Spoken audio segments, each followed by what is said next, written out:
Here's how I do a mineral site. This one is 1 year old. Off a cornfield. That's where the farmer won't get to it. It's 1 year old, and look, it's what, 5-6 inches deep, and it was holding water when I came up to it.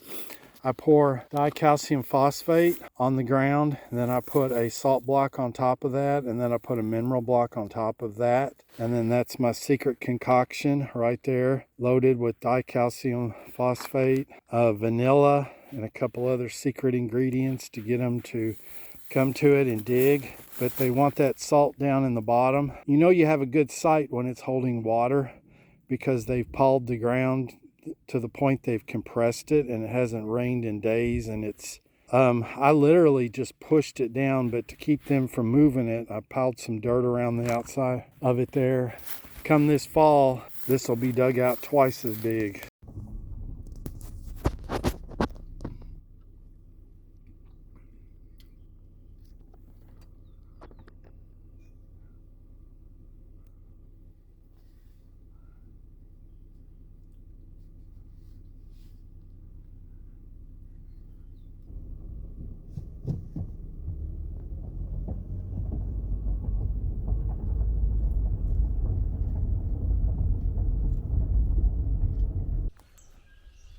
Hear that turkey just hammer.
Hear him?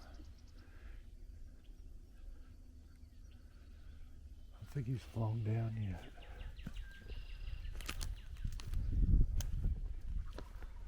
Hear him? All right, guys. Giving up on the squirrels.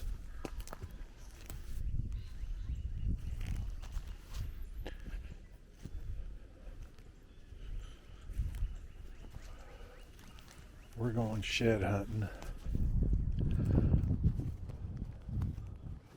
We're going to areas that we never covered deer hunting.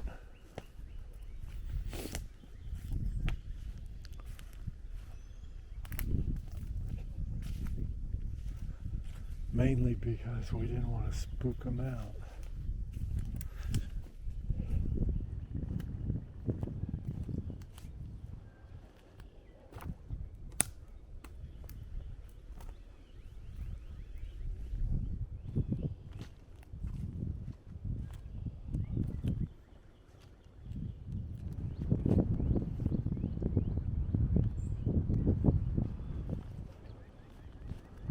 We never went in through here because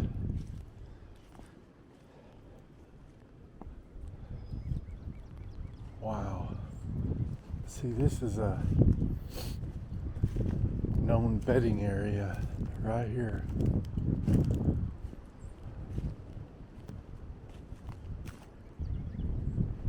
Okay, I'm usually in that tree over there. See this back edge. A lot of times I can get in here if I'm really quiet.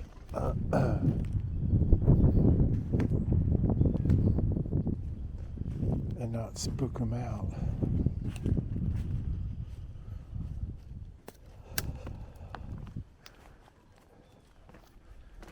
But I know they bed here when the wind is really strong. back down in this hill. Known bedding area. I'd like to put a stand right in here, but hunt up on this hill. The problem is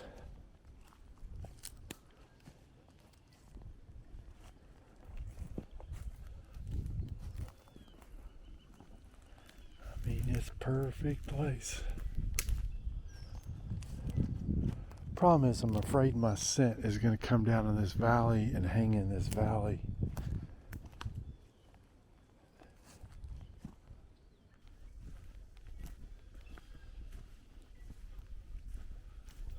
See, I get down in here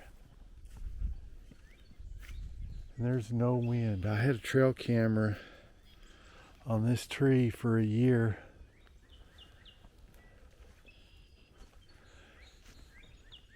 And if they're not bedded up and through here, it's a travel way.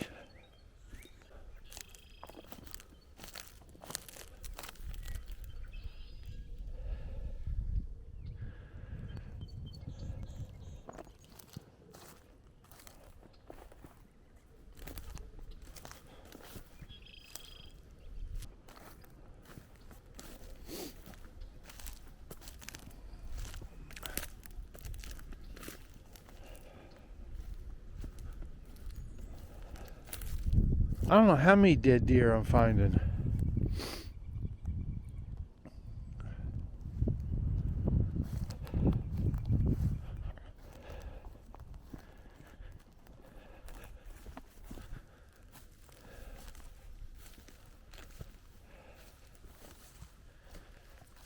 Check it out, guys.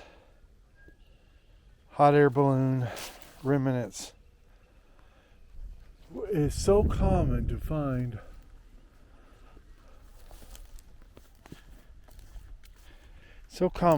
hot air balloons here.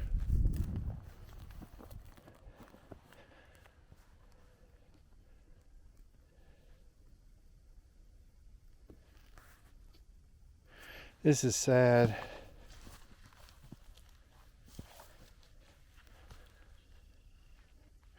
That's a mature deer there too, by the looks of its teeth. 4.5, 5-year-old. Oh my. Look at that. This was an old deer. Look at those teeth. My goodness.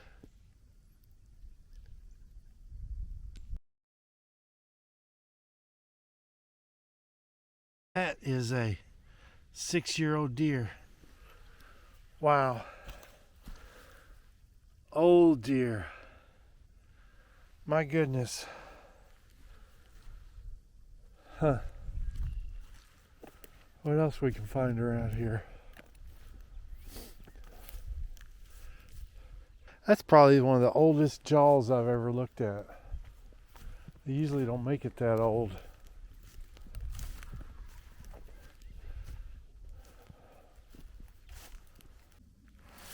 Okay, this is the graveyard here, and by looking at these teeth, now see how we have, where the sun isn't on me, like, all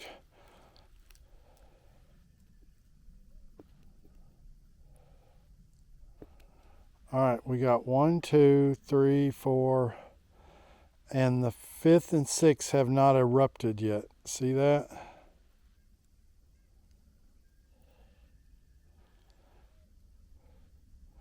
We got our 3 front teeth. There's his carcass all piled up.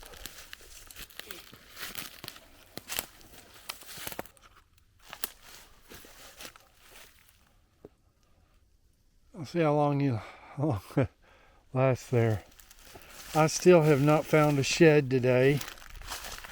Pretty upset. I'm trying to work my way. Years ago, like 10 years ago, I shot a buck in here. And It was pretty cool.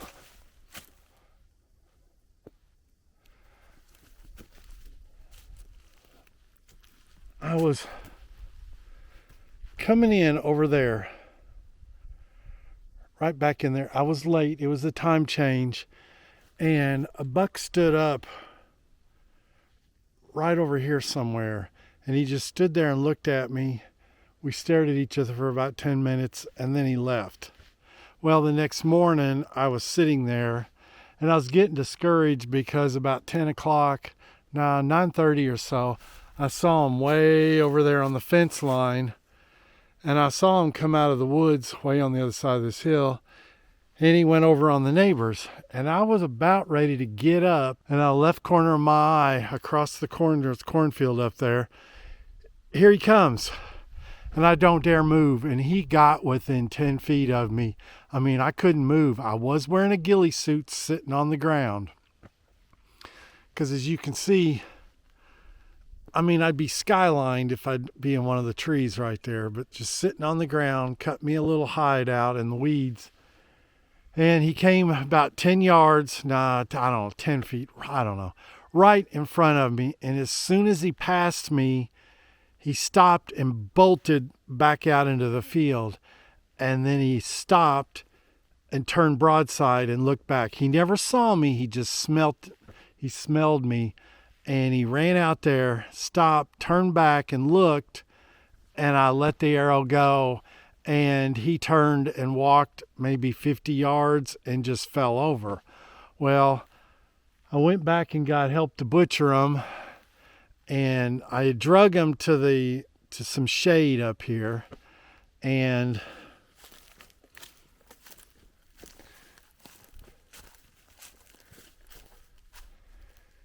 drug him to some shade, went and got help and came back, somebody to hold the Ziploc baggies.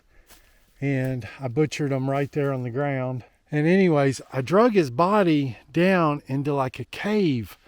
And I didn't know, I haven't been able to find that spot again. And I think I just found it. Because you can't see it when everything's grown up. And I think I just found it. I was up there and I think I just found it. Anyways, I remember the neighbors were shooting guns, and I had bullets going over my head, and it was scary. But I came back the next day, and it's like in a cave, a ravine, not really a cave, and I had bullets whizzing over my head, and I remember being stuck in there as I cut the antlers off. And here we have another one for the day. I mean, this makes like the 10th dead deer I found. But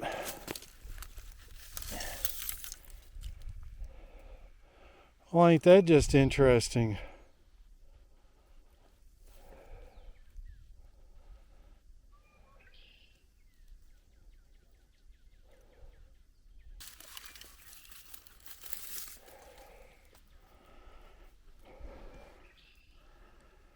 Wow.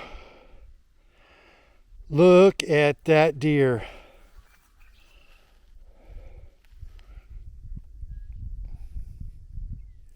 Look at this, guys.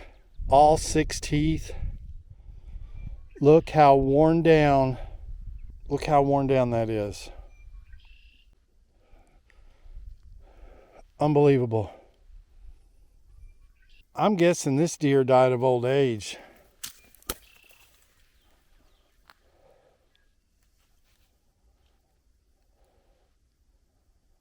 Wow.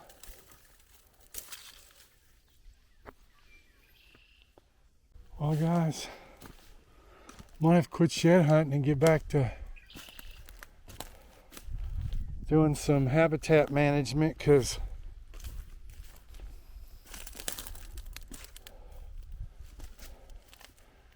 I've only got an hour left before dark, and it's going to rain the next 2 days.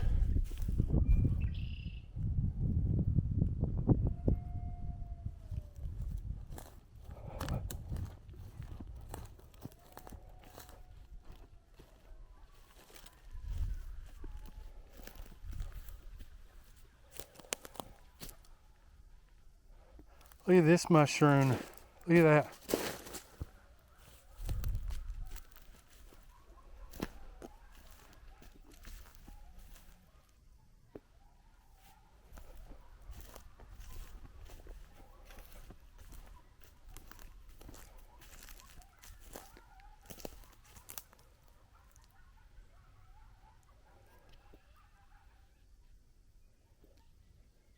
You guys hear the coyotes? Did you guys hear that? Got sidetracked. Can't even get away from the phone in the woods. Come on, sheds.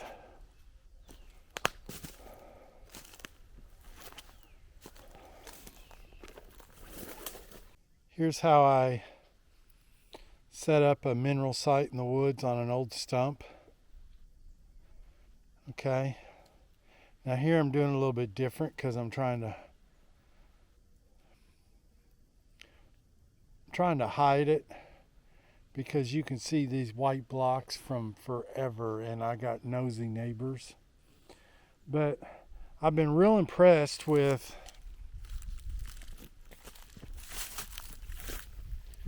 a couple years ago. I planted this whitetail institute. I frost seeded this whitetail institute clover, and yeah, I know it's in the woods, it ain't waist high, but we got to compete against the wood, against the weeds and the deer. And see, this stuff all just sprung up here since it's greened up. This grass just greened up. But the clover has a good enough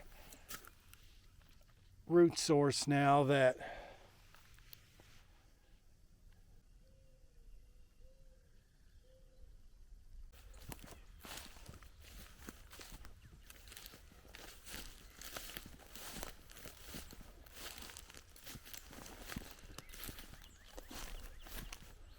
still ain't found no mushrooms.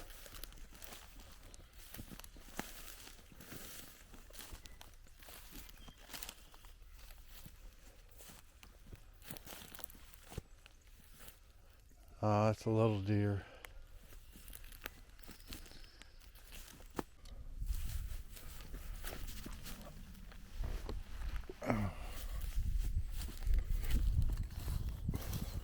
Well,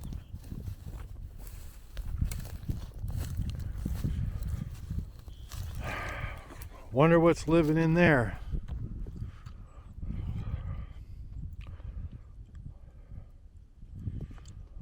That is one big hole, isn't it?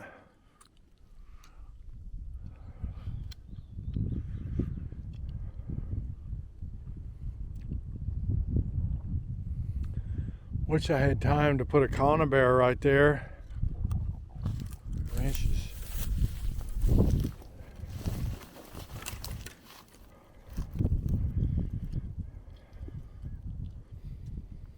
I don't have any tracks to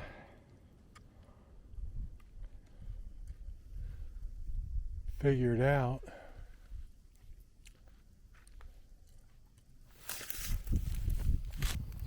We had a tornado go 1 mile from here,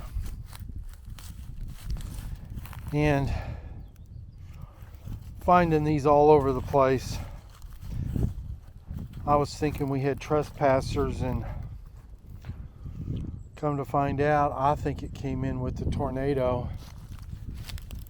We're shed hunting a different way in. We're going back to try and shoot some more these black squirrels. When I recovered that one, but we got to get rid of these black squirrels. They're real aggressive and they chase everything else out. If we don't get rid of them, we won't have gray and red fox squirrels anymore. I'm always looking at these areas for artifacts.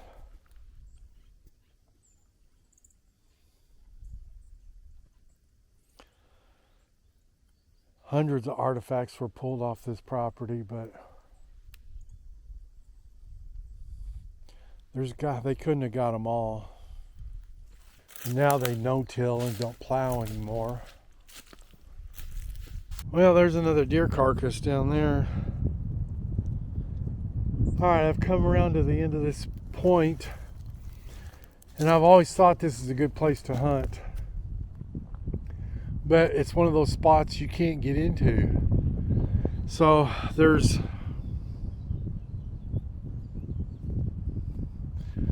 we have a bunch of blowdowns right here, and there's always deer bedded under that stuff.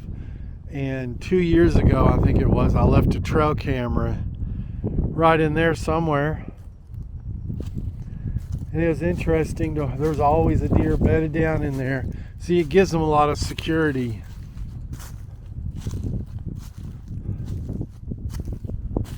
Oh my, you guys see what I see? All right, oh my goodness. Finally, all this walking. Finally. See, we're on this peninsula. There's just all these blowdowns. But there's a cornfield out there, and right on this end. And I don't know, they always bed right in here.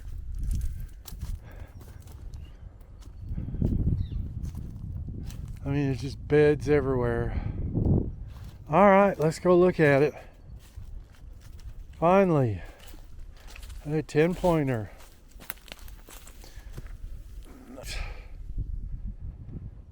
I'll take it.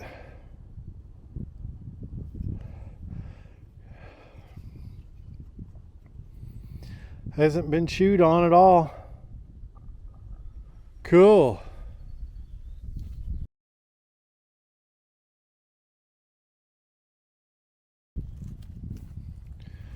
We'll take it. Add to the collection. Something I've been doing is I write where I found it and the date back on here, because it's getting to the point I can't remember what came from where anymore.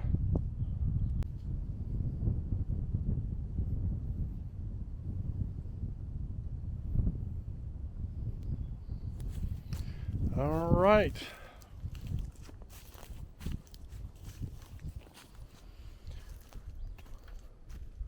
I've about covered this entire area.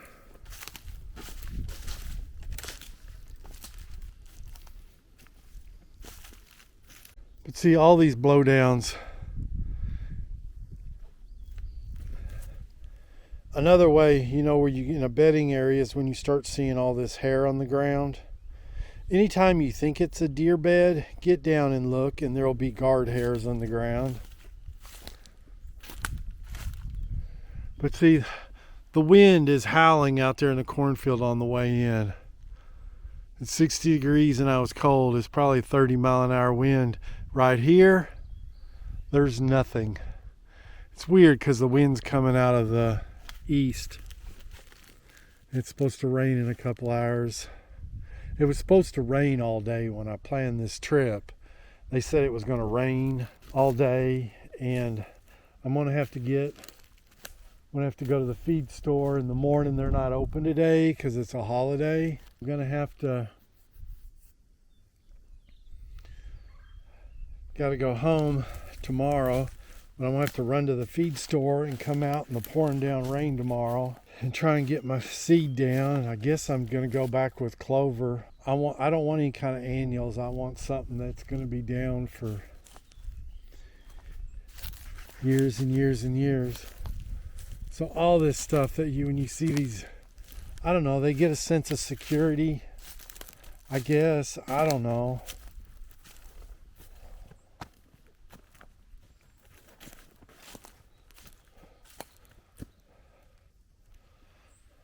Like right there, see how it's all matted down? And when you find single beds, that's usually bucks. There's a really old skull. You don't even know. Looks like a fawn's.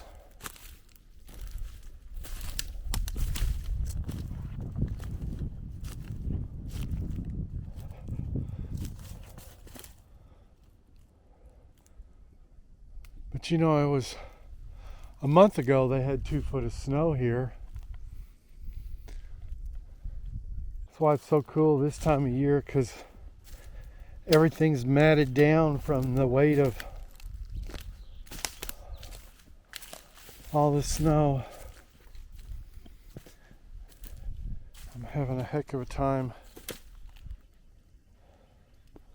navigating through all this mess.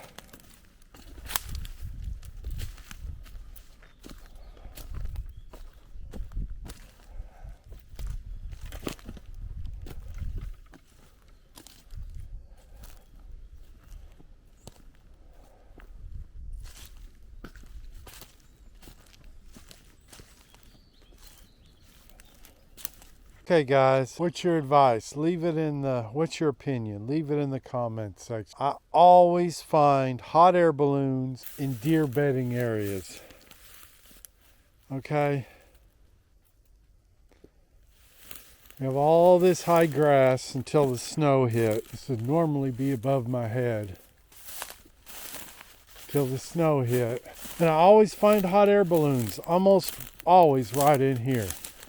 I think it has to do with when they're losing their helium and they're coming down. I don't know. I've seen it more than once. I don't see hot air balloons up there. Don't see them up there. But every year I'll find hot air balloons down here. Why is that? Why is that?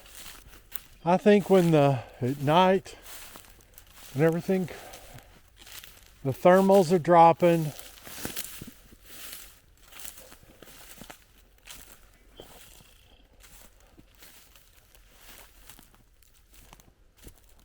And the balloon comes down on the thermal.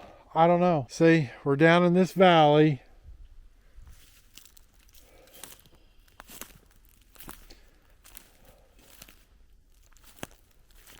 That's the only theory I can come up with. What do you all think? Boy, it's windy. All right, mission this morning before the snow hits, we're gonna plant white clover and turnips.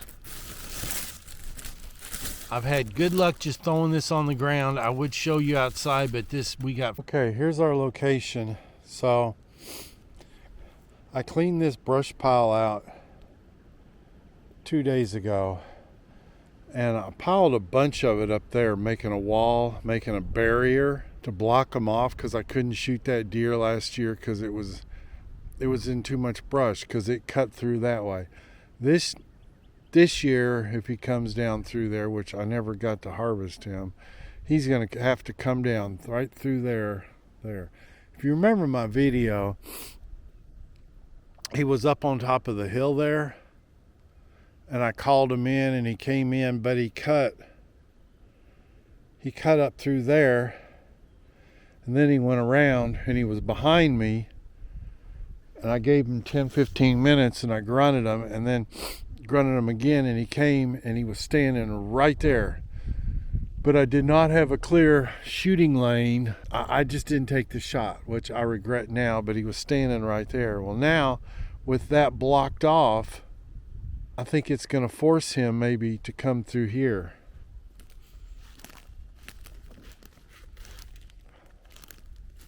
And he won't want to go through that tangled mess right there a year or two. And so all we're going to do, we're going to plant kale there. Up in through here, we're going to plant kale. This is going to be clover. And we're going to plant a lot of kale all the way through this. See, we have a stump right there and an old stump right here. And now we've just got the sunlight, just this big opening right here. And that's why we're doing this. We don't want it to get taken over with weed. Rain for another day, and then it's going to snow. So that will surely this is all going to take off good. So I'm going to get to it. All right. I've had real good luck with this clover. Most of this on the ground is whitetail institutes. But we just bought some bulk stuff at the local feed store.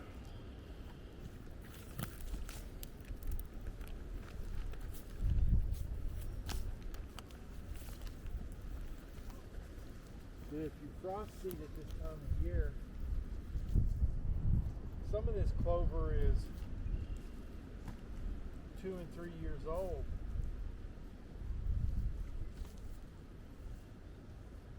I've been really happy about it.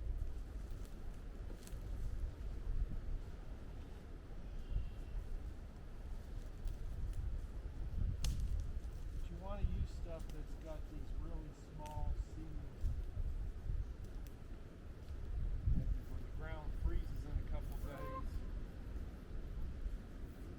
you'll actually get soaked into the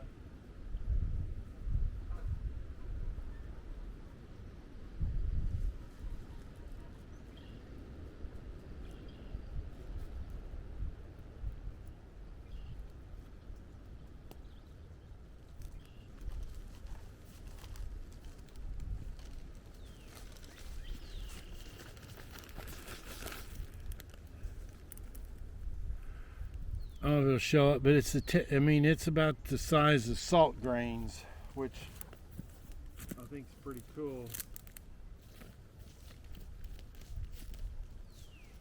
One of the reasons I do this by hand is so I can see where it's going down, and if I'm using a broadcast spreader, it's going to go everywhere. I'm only putting this down in areas that are not shaded. Okay, it has to have the sunlight hit the ground. Otherwise, you're wasting seed just throwing it under the shade of trees and the leaf litter. You know what I'm saying? Okay, there you go. It's done. And for long, this whole area is going to look like that. This is all Whitetail Institute's clover, but this was all planned. I spent one day grooming the woods, and it's going to rain for the next 2 days, and the third day it's going to get down into like the 20s. The ground's going to freeze, and we're going to have snow, and then it's going to warm back up. So that'll help with frost seeding this, and it'll push it into the ground, and the rain's going to move it around, and it's going to give the deer the protein they need, because there's not much protein out here for them. And that's it, guys. Time to head back home before the rain starts and get out of here. I didn't bring a raincoat because I figured this wouldn't take no time. And this was bulk seed instead of buying the bags.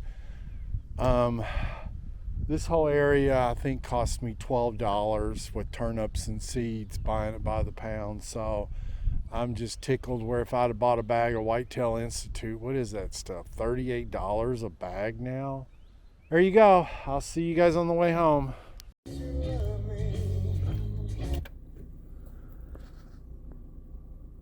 Bald eagle nest.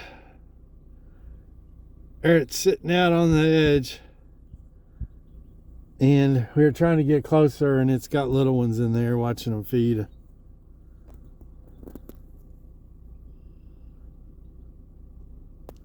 Bald eagle nest. Oh, here it comes.